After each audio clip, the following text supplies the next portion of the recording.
Greetings, and it is the 27th Sunday of Ordinary Time. The scriptures today really, I think, indict all of us because it talks again about the very basic essence of who we are. It talks about our relationships with one another. And we see in this gospel where they're struggling to really go and stay by the letter of the law. And we all know how difficult relationships are in our own lives. We're surrounded by relationships that are sometimes disastrous and ruptured beyond belief. And yet we are also hopefully surrounded by healthy relationships, relationships that we watch with people that are celebrating 50 years or 60 years of marriage. We're looking at adult children who become good friends with each other and with their parents. We have people that have not been friends for many years all of a sudden reconciling. So we have all ends of the spectrum. And doesn't that happen in our lives as we journey through life together? Well, Jesus really tries to address that today because he talks to his disciples and once again uses a little child to get at the essence of what he wants them to understand. He wants us to be open. Because if we are open to new relationships in our lives, we are open to new life. We are open to growing with one another.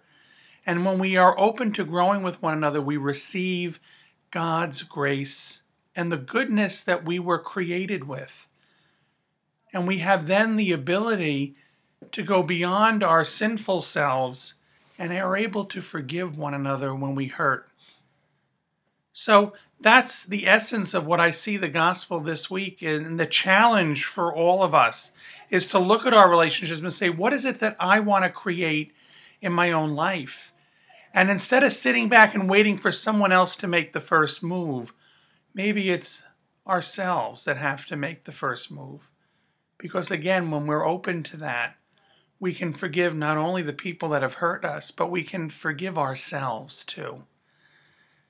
My friends, we have a lot of things going on here at the Church of the Nativity in Midland Park, New Jersey, a stewardship parish, and we really hope that you come and join us.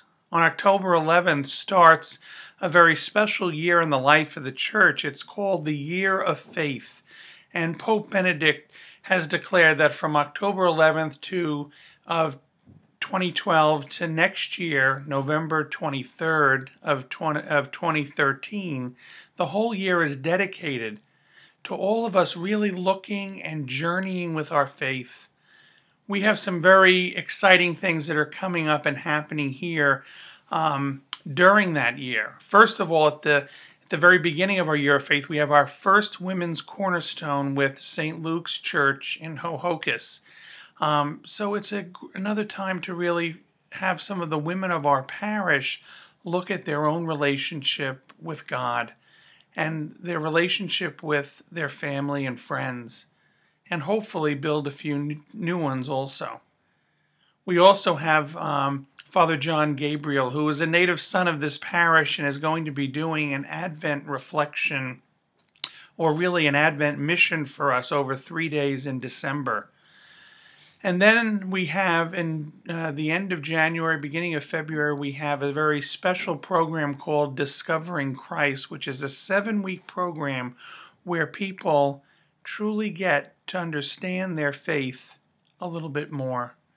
And so, along with that, in the springtime, we also have a special trip that we are offering to people in the parish. It's called Walking in the Footsteps of the Popes. We're going to Poland, and obviously to see all the places that John Paul lived and grew up in. And then we're going to the area in Germany called Bavaria, where Pope Benedict is from. So those are just a few of the things that we have set up for this Year of Faith, and we hope that you can be part of some or even all of the things that we have in store. Once again, be assured of my prayers, and as this fall is coming to its fullness, that we can really open ourselves in a different way to receive the goodness that God has for each one of us. God bless you.